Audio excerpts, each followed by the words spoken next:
Let's add a dimmable switch. Click on Edit, plus, add device on the switch itself. Long press until it blinks.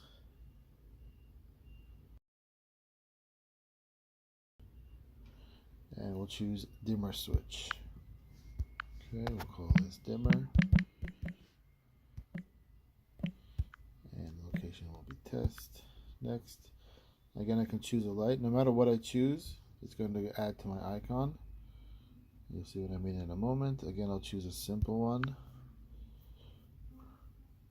Okay, that's my switch. Done. Now, as you can see, next to the dimmer, there's a slider button. Okay, so if I just press it once, the light will go on to the previous setting.